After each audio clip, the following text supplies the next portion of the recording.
Ulaika ulul albab. Dan orang-orang seperti ini itulah orang-orang yang berakal. Ini nantinya. Jadi kesimpulannya,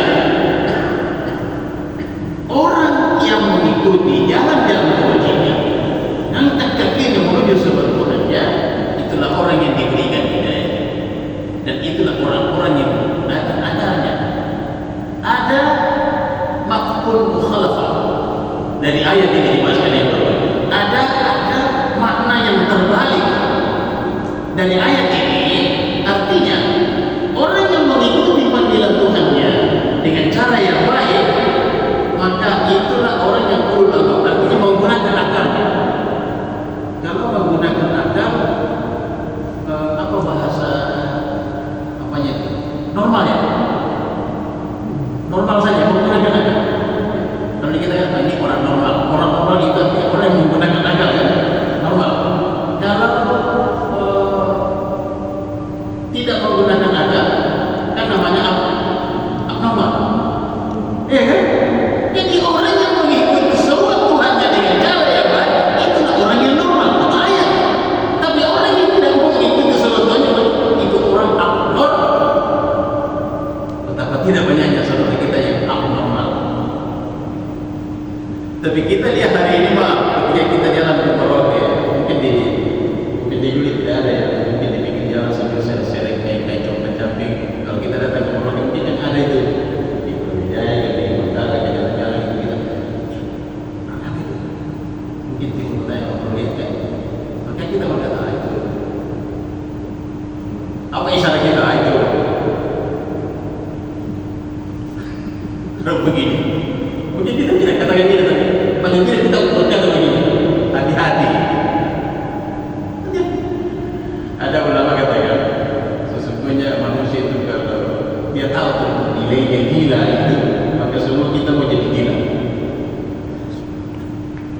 Ya, karena kita kalau sudah dicabut akal itu kan sudah bebas syariat. Bebas syariat, kalau sudah dicabut akal, tidak ada lagi pertanyaan hisab dan tidak ada.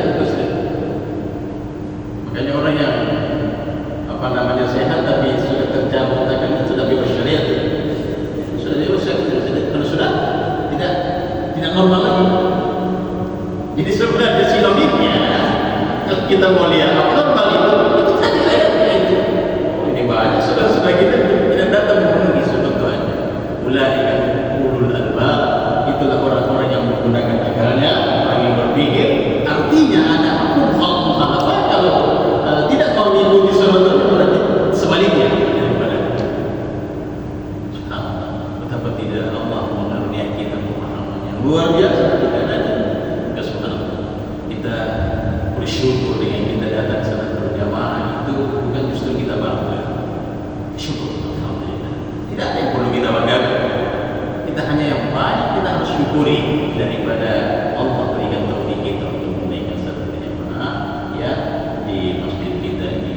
Sekali Allah Subhanahu wa taala.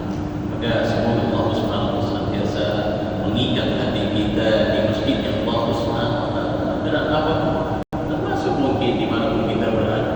Ketika kita lihat jam sudah mau waktu salat masuk, maka seorang yang beriman itu gelisah hati. Ya, kalau ada iman itu gelisah hati, dia jam ini sudah waktu salat ini saya belum bisa di rapat kah? Di pekerjaan, di pertemuan dia diajak bukannya sudah mau waktu saat itu kenapa belum selesai, pertemuan belum selesai, gelisah hatinya, gelisah. Itu tanda-tanda berarti ada iman. Tapi kalau mau begitu saja, oh ini perlu dipertanyakan imannya. Kenapa? Ini Allah Subhanahu wa taala telah mengaruniai kita sebuah nilai-nilai tasyri' Allah Subhanahu wa taala untuk bumi ini untuk mengatur kehidupan kita dengan itu tadi. Hubungan kita kepada Rabb kita Allah Subhanahu wa taala dan hubungan kita kepada sesama manusia. Jadi kalau menghindar